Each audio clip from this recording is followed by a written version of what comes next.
It's Big Mike. I am back here again with the first member of the Two Timers Club, Mike Barlow-Roach.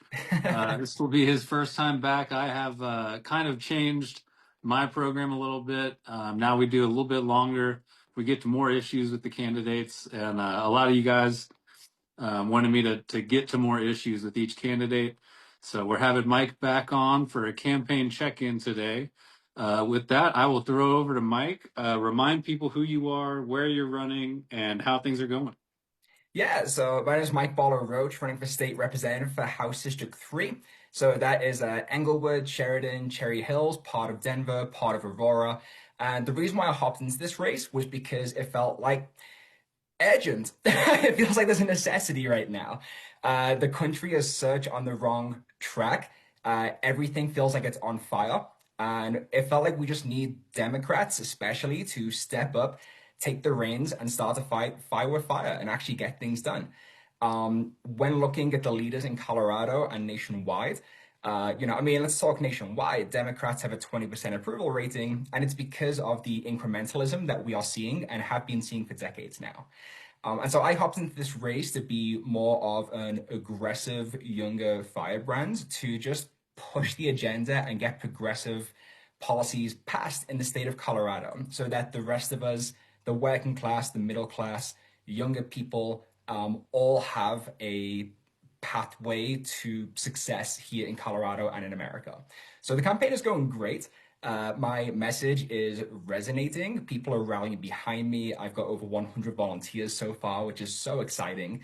And we're Damn. getting Okay. ready. I know, we're getting ready for caucus and assembly. And I hopped in with a very specific message, which is that it's time for the economy to work for us. It is time for the working class to be defended and to have in the words of John Lennon, a working class hero.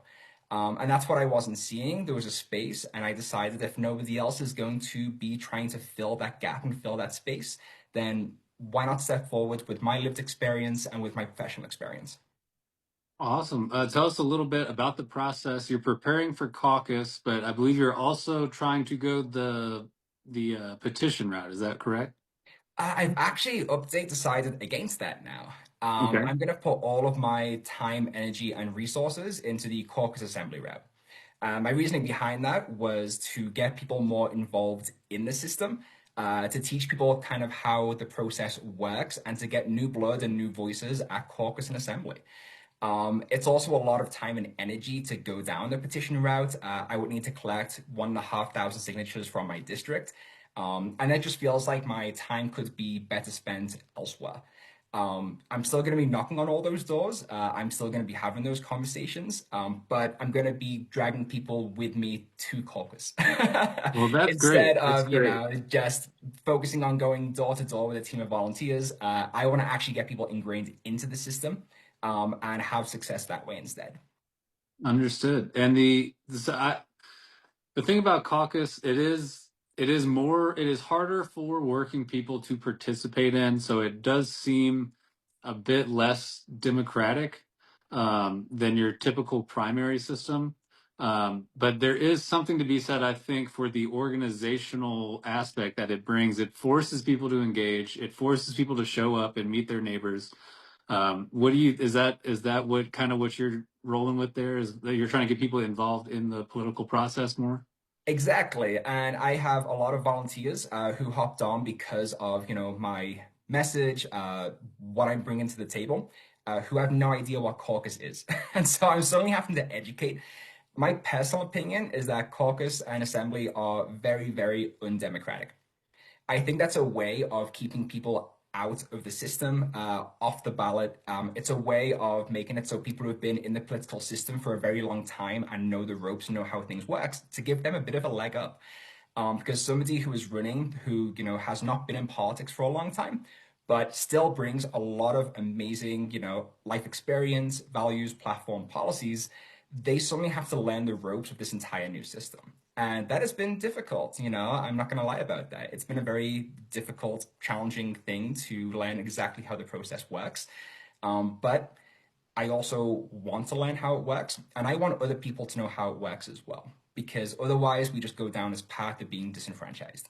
So I want to get people into the system to know how it works and to succeed that way. Gotcha. And you're you're, I believe, chair of the Arapahoe Young Democrats. Obviously, automatically part of the Colorado Young Democrats, who held a caucus training yesterday. We, briefly saw each other there. Um, what is the difference you're seeing between the older Democrats and the younger Democrats? Are you getting more support from the younger Democrats? What are you seeing as far as age and that kind of goes? Yeah, it's actually interesting because, against this race as a young progressive, I naturally assumed that, my core base was going to be young people, especially young working families. Whereas what I'm finding is that it is across the board. People are so hungry for a fired up progressive who is going to stop catering to the moderates and catering to the right wing. And so I'm attracting people of every demographic, every age, every sexuality, gender, race, because people right now are hungry for change. We're realizing that the status quo is not working. And even older generations who have benefited from this system, they're realizing it's not working for their children, their grandchildren, and their great grandchildren. And we know that right now we are on the wrong path. And so it's got just cross appeal, which for me is very exciting and very unexpected. The way I like to describe it to people is, since the 80s, we've been driving the car in the wrong direction. Trickle down economics, going fast tracking into an oligarchy. These are things that have been brewing for a very long time.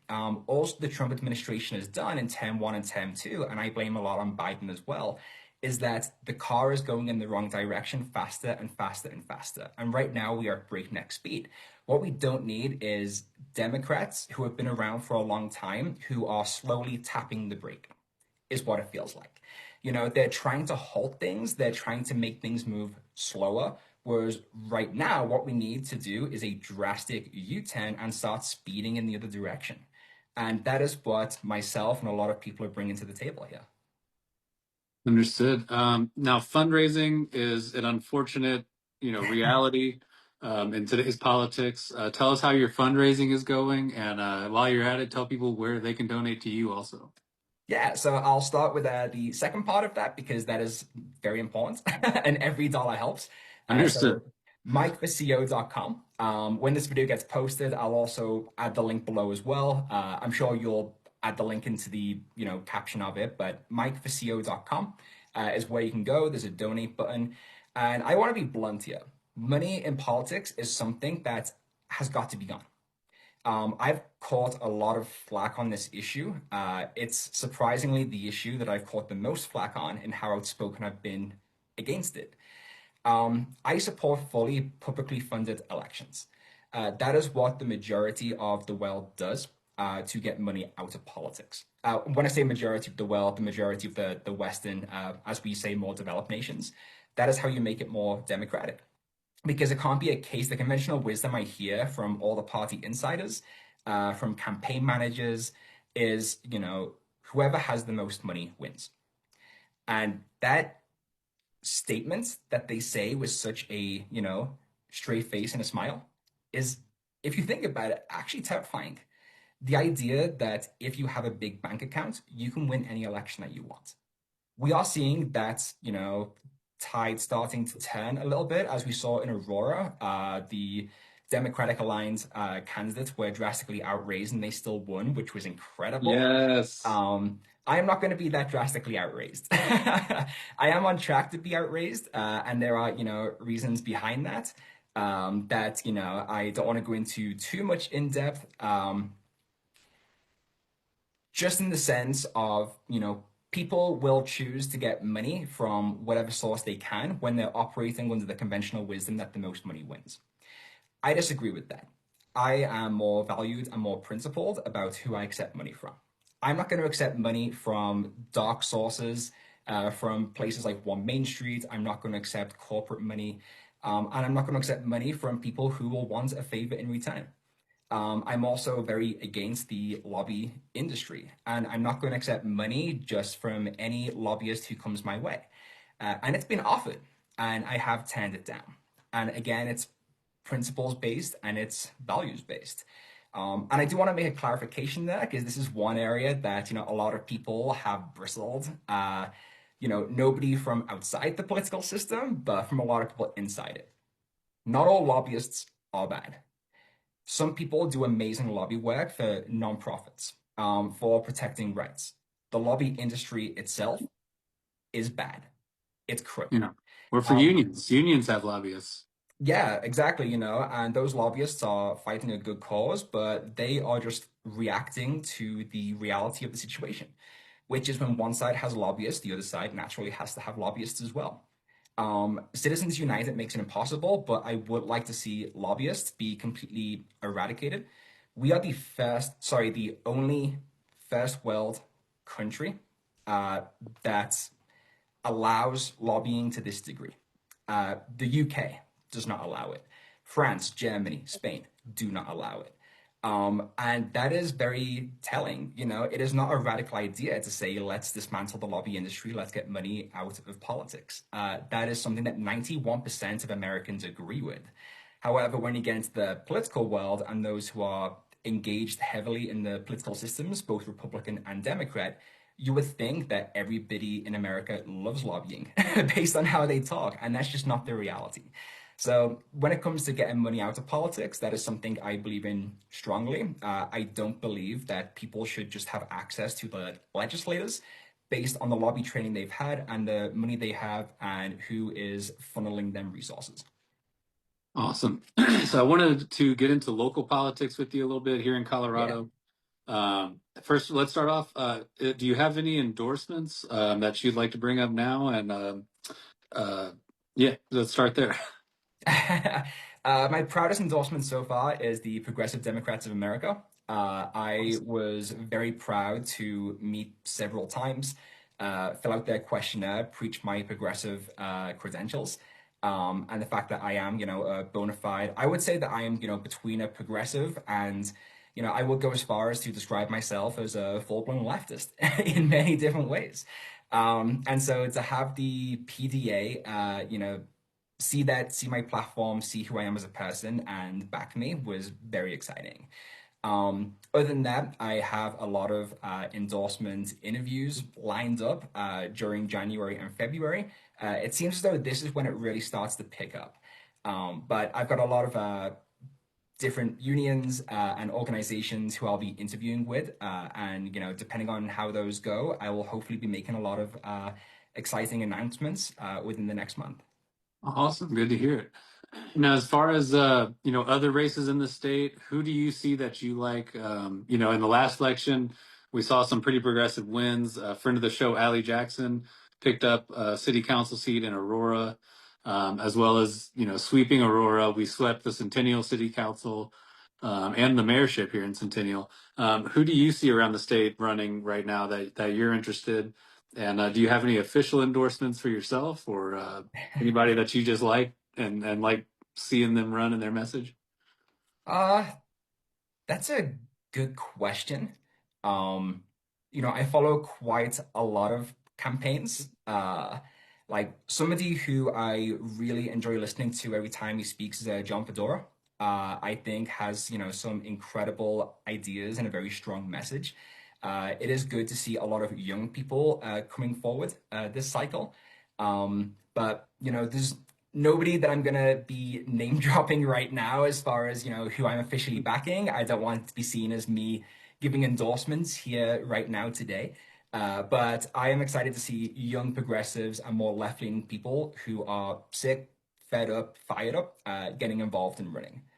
I gotta say, yeah, John Fedor, another friend of the show, and possibly the strongest opening statement we've had so far. He came out like Tupac. He was just like, fuck Biggie. Like he just came out then. He And came that's what we out need right swinging when I now. had him on the show. Like he Yeah, like and it was that's it was exactly pretty what we need impressive. right now is that energy. Like that's what I'm not seeing from a lot of people who, are acting as though they're campaigning in the 1990s.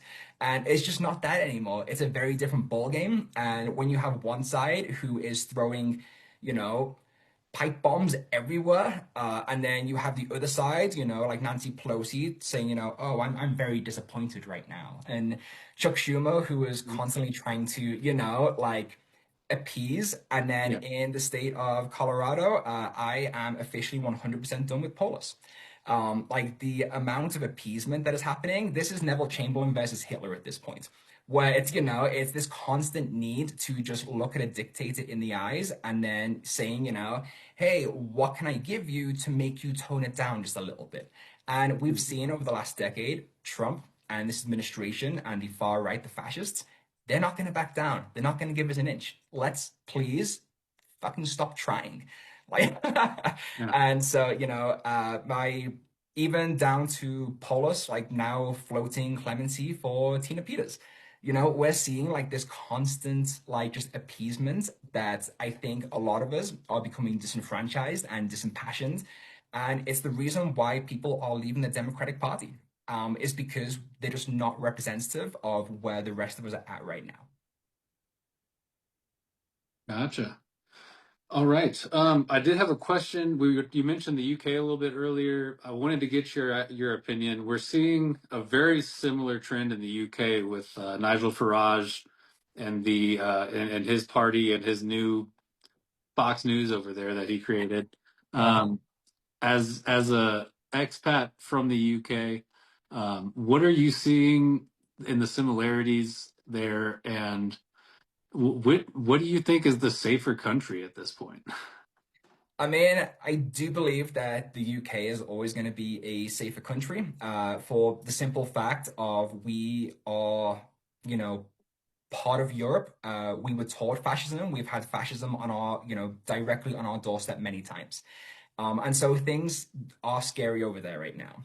Nigel Farage, we should not brush off. I know he comes across as a bit of a buffoon, a bit of a clown. Also did But Trump. we saw Trump that way as well, and Yeah. we saw how that played out. The UK is more left, it is more progressive. We, right now have a very strong Labour government. I'm very critical of Keir Starmer in many ways. I think that he's not living up to his true potential as to why he was voted in, which is to be, a lot more left wing than our prior governments. Yeah. But I do think that we have a very strong labor movement there. And we have universal healthcare already. We have a public transport that is free already. We have a housing first approach, which gives us a very low unhoused rate. And so there's a lot of things that, it's going to take a lot of work to dismantle those. And they are very, very popular. So as we're in the US, we are fighting for those rights. The UK already has them. And I think when you bestow a right, it does become more difficult to take it away. You Right. And know, I think the UK is actually renationalizing the train lines. Is that correct? we are, yes, which again is fantastic. I am all about, public ownership of services and utilities that we need to get by. We need to get to work. We need to be able to have electricity for our homes. So I am for like 100%, which is, where my very more leftist side comes in, like public ownership of things that we need to survive. Yeah. I would love to see the US Congress take Amtrak back and turn that into a more viable form of transportation. I've just had so many nightmares with the airlines. You know, we flew Frontier one time and we get to the airport. Oh, and it's $300 for each of our suitcases. I'm like, are you kidding me right now, bro? Like I would do anything to not have to fly ever again. Yeah, I mean, I hate that Denver is the hub of Frontier because I swear 90% of the time the flight is either being delayed drastically or canceled or they left my like have lost my luggage. I now I've got beef with Frontier right now. Yeah, you're not the only one. I can tell you that. All right. And to get back to the U.S. here, huge wins in the last off-year election. Again, taking Aurora, taking Centennial back. We saw Mamdani win in New York, and a similar socialist candidate in Seattle, I believe. Yeah, the mayor. What do those wins mean for you and your campaign? I think for me, it was reaffirming in many ways that people are hungry for this. People want this. Again, incrementalism is failing us. It is not working. And so when you have people, I forget the mayor of Seattle's name, but she identifies as a democratic socialist. So does Mamdani. And I would describe myself that way as well, in the sense of we need drastic reform right now. Housing is completely unaffordable. Rent is unaffordable. Groceries are unaffordable. Healthcare is completely unaffordable, about to get even more so. And most of us don't have access to mental health care. We still use the 13th Amendment, which, slavery is not abolished in the US. It is permitted so long as you are incarcerated. And that is why our incarceration rate is so high, and we typically incarcerate those people in poverty. There are so many different things that are broken in the US right now that the center left, although I see them as center right personally, just have no plans for. They are not addressing. Again, all they can really do is shake their head. And so when you have people coming forward, like Mamdani, like a lot of these, more leftist, younger people now, who are saying, like, we actually have solutions for you. This is what's broken. Here's how we're going to fix it.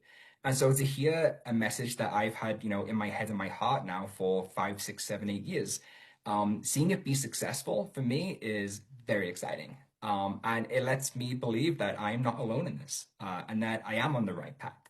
And I think that this is the future. And, just a decade ago, Bernie Sanders running saying that, we need Medicare for all, that was sent earthquakes in the Democratic Party. Everyone's like, well, what are you talking about? Hillary Clinton came out strong against it. Nobody would co-sign onto that. Whereas now that is very, very mainstream. And these ideas, I think, are going to just keep getting more mainstream and more popular. And I am happy to be, on the front lines of that with my campaign as well. Awesome. Now, are you involved with DSA at all?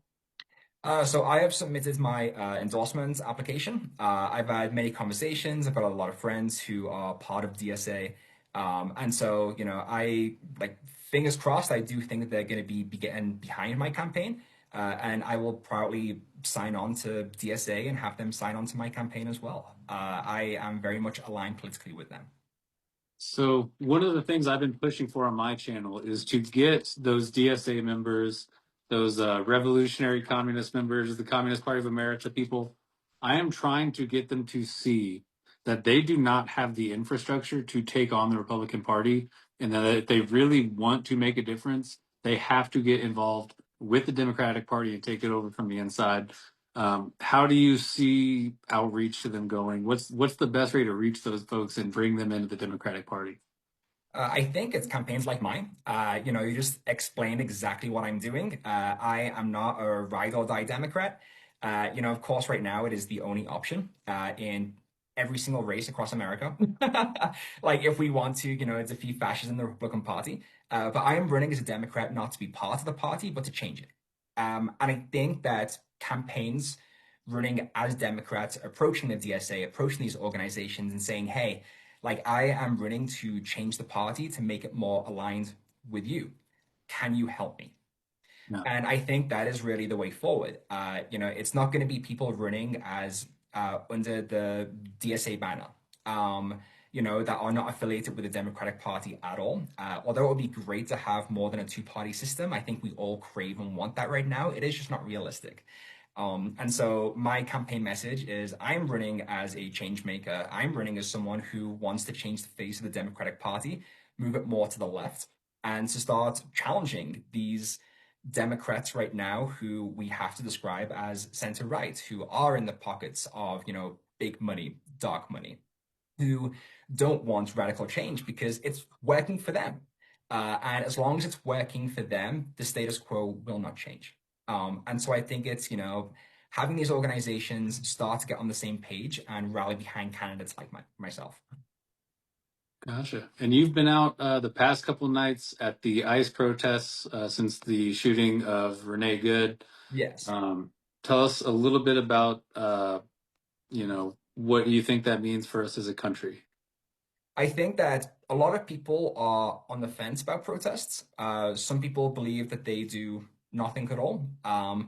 I completely disagree with that. I think that the worst thing we can do right now is to sit back and stay silent. Because right now, if you are complacent, you are complicit. That is my belief. And so getting out in the street, forcing the news to, do stories on this on a nightly basis, showing up in large numbers, giving speeches, inspiring people. That's the reason why I get out there, is to let people, especially people who are afraid to go into the streets. We have a undocumented community right now that are being absolutely terrorized on a daily basis. A lot of them are afraid to go into the streets. So to be able for them to, read the news or go on social media and see people that are in the streets, like fighting for them, fighting for their rights. I want people to feel encouraged by the fact that there are many of us who absolutely refuse to back down. We are getting out there, we are letting it be known. And I think that's the best we can do right now under the current system is to just let people know that we're not taking this lying down. We are going to keep showing up. You cannot silence us. And fascism wants you to be quiet. It wants you to bow down and to toe the line. And protest is a really good form of resistance in that sense of like we are saying fuck no to ICE, to this administration, to the oligarchy, to the billionaires. We are out there and we are saying no. And we are always going to say no, and we're going to keep taking to the streets, and you can't stop us. All right. Let's say we fast forward to November. Mike Barlow-Roach is our newest legislator from House District 3. What That can sounds you great. do? Right. Yeah, absolutely. What can you do as a legislator to rein in the federal law enforcement and the overreaches that we're seeing now with ICE? I mean, coming at this from a law school graduate standpoint, where I've, studied a lot of the distinction between the state and the federal government, what is allowed, what is not allowed, the supremacy clause. And so I would go about it in a way that really tries to challenge those constitutional lines. I think we need to get to a point now where we start to do things that might be struck down by the courts. But Trump has been ruled against, I think it's like, what, 84% of the time? Because he just keeps pushing those boundaries, pushing those laws, pushing the Constitution to the point of breaking point. And Democrats need to start doing the same thing. There's some things that are borderline unconstitutional, but until the court says that explicitly, we can try. And by that, I mean, having ICE-free zones. Chicago is trying that right now, making it so that ICE officers are not allowed to wear masks. I don't think they should be protected by anonymity, making it so that they have to use marked cars, that, again, they can't go around in secrecy, to make it that federal agents who abuse Coloradans can be brought forward with state charges. There's things that we can start to address and start to do. And then there's practical things that, are 100% legal that we could do right now. For example, ICE are outside of courthouses, places of worship, they're outside schools. We do have a buffer zone, but we can make that drastically different, which is to guarantee that, all undocumented and anybody else who feels unsafe can do court virtually. We already do that so that they can attend school virtually. We did that during COVID. There's ways that we can make it so that people aren't placing themselves in harm's way just by using basic Colorado government services. And I think that is a strong way that we can go to really dismantle and tackle like what this administration can do. All right. And we talked in our first interview about you, of course, being a gay immigrant yourself. We've seen Trump target the LGBTQ community, obviously targeting the immigrant community. Are you yourself scared of, ICE showing up at your door one day, even though you're now a citizen? Actually, yeah. I wasn't this way, but ever since Trump said that he was going to strip citizenship away from naturalized citizens, or at least Mamdani, he support that threatened idea. Mamdani with that. Yeah. Yeah. And so, the more of a like following I get, the more waves I make, the louder my voice gets. Of course, there is part of me that, at the very back of my brain is afraid of, okay, if we keep going down this path of fascism, at what point are they going to target, naturalized citizens who are too loud, too outspoken, and making, too much change and finding a way to kick them out? And so, of course, that is the back of my brain. I am very privileged in the fact that, I am a white man. In America, I think that I need to acknowledge that I am not somebody who is, target number one. Uh, you know, my skin color is something that, very sadly and very unfortunately in the eyes of ICE, is a shield right now. But as somebody who has been kicked out of this country before, I do, have put in a lot of work to get rid of my PTSD. That still does exist whenever I see ICE agents. And like at some point, is somebody going to hear my story and then, like you said, knock on my door? Going the way that we're going right now, like honestly, who knows? Gotcha. Um, let's move over to foreign policy a little bit. So many developments since last time we talked. It's quite unbelievable. Obviously, in the news right now is Venezuela. What are your thoughts on the Trump administration, toppling foreign governments? It is batshit crazy. I like this idea that you can just kidnap another foreign leader, uh, and taking Venezuela, controlling its oil. I mean, it is just so transparent on its face. This was always about oil. This was about resources. And I think that, we're not talking about that enough, that was really the only reason this was happening.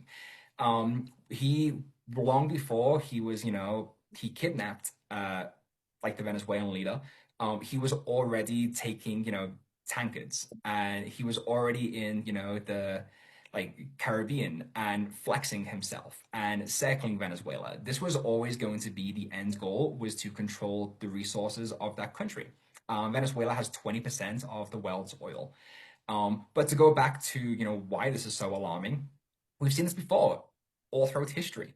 Um, you know, we have experienced time and time again dictators who will take one country, give a BS excuse, take another until they're eventually stopped. A lot of people think that Nazi Germany began with taking Poland or invading Poland. Of course, that was a big catalyst for the start of the Second World War. But first, it was, Czechoslovakia. It was Austria. There were countries that were taken, and this is where I talk about the appeasement aspect because we had Neville Chamberlain and other world leaders say, okay, you can have Czechoslovakia, but don't take anything else. You can take this country, but don't do anything else. And we're seeing that with Trump right now. He has now taken Venezuela. And the world is saying, oh, wow, that's awful, that's shocking, don't do anything else. And he's turned his attention to Greenland. And it was within a week, he is now threatening Greenland with military action. I am very proud of the Scandinavian countries coming together and issuing a joint statement saying that if military involvement happens in Greenland, then the Icelandic, Denmark, Swedish, Norway, Netherlands governments will shoot back. And I'm so happy that they were brave enough to say that. And what I want to see happen is the rest of the world to join with that statement and let it be known that we are not going to allow this occupation of countries just doing Yeah. whatever the hell you want because it is going to destroy NATO. At the It is very going least, the to, rest of NATO should speak up. I yeah, mean, Article 5 would require the rest of NATO to attack us. yeah. Like the one who's living this right now is, Russia and China. They are seeing the, falling of NATO in real time. And they are absolutely loving it. And that is something that, like the Trump administration is willfully doing, is empowering these and pissing off these other very strong world powers. And it's crazy just how stupid it is. Yeah. If this was a TV show or a movie, we would be like, okay, this is so ridiculously implausible, and yet here we are in real life seeing it. And to be frank, I'm not like obviously I'm worried about the Greenland situation because that would essentially lead to World War III, in my opinion. Yes. What I'm more worried about is what this means for the people in Cuba, the people in Iran, um, who frankly wouldn't get the same protection that Greenland would if the U.S. decides to go in there and do regime change or essentially just take them over as they've done with Venezuela. Yeah. And I am curious right now. I don't have the answer. Maybe you do. Of course, Greenland's the big conversation right now, but what countries are next? You know, is Cuba next? like what other countries are on Trump's list and on this administration's list that we just don't know about? Because I I mean, don't think they're going I to stop. personally, I think Cuba's next, and I think Venezuela was really just a pawn for Marco Rubio to eventually take Cuba. That's my personal opinion. Because obviously Venezuela and Cuba very close. Shared oil infrastructure, shared healthcare infrastructure together. So taking Venezuela out is a huge boon for the Cuban Americans who want to see the fall of the communist regime there. Um, so if I had money to bet, I would put it on Cuba next, Yeah, personally. and I think you're right that who really like realistically is going to come to Cuba's aid. Um, it's nobody came to Venezuela's, and people would have assumed that uh, those other world powers that rely on Venezuelan oil would have done something or stepped forward or tried to intervene, but we're seeing now that like that is just simply not the case. All right. That's all I've got on my notes. Is there anything else you'd like to discuss today? Actually, yeah, there is something I would like to discuss, Let's hear it. which is, um, you know, something that I've had a few times during my campaign, and so I would like to put it out there because I've had this conversation, a lot of times. Typically, it's with people that are inside the party. They approach it with skepticism. A lot of people that are, outside of the political world approach me with excitement because they really want to know. And so, one of the big questions is, what makes me qualified? In the political world, that usually translates to, who do you know? How much money do you have? How long have you been around? Have you been a party faithful for the last 10, 20, 30, 40, 50 years? And that tends to be what they hinge how qualified you are on and what you bring to the table. What everybody else wants to know is what am I going to do? What has my journey been and what is my lived experience? And so, as far as why I'm running and what makes me qualified, first of all, we are all qualified. We all bring something very unique to the system. That can be, because of your demographics, because of things that you've experienced. It could be because you're a single mom with three kids who is running just because childcare is unaffordable. We all identify issues in our life and we step forward because we want to change it. I've known that I wanted to run for office now for around 10 years because, again, of my lived experience. I grew up working class on an area of deep poverty. My parents had to choose between food, gas, and electricity. That was very common in my household. Um, Fast forward, I worked many minimum wage jobs. My first job was when I was 14 years old and I worked on a farm. I've worked in retail, I've worked in a deli, and so I know what it's like to live paycheck to paycheck and to struggle to get by. That's experience that I bring. I became a first generation high school graduate, and then I got a degree in mathematics, and then I got a law degree.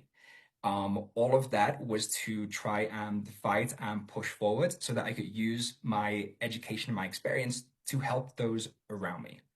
And I've also done a lot of work in activism and nonprofits.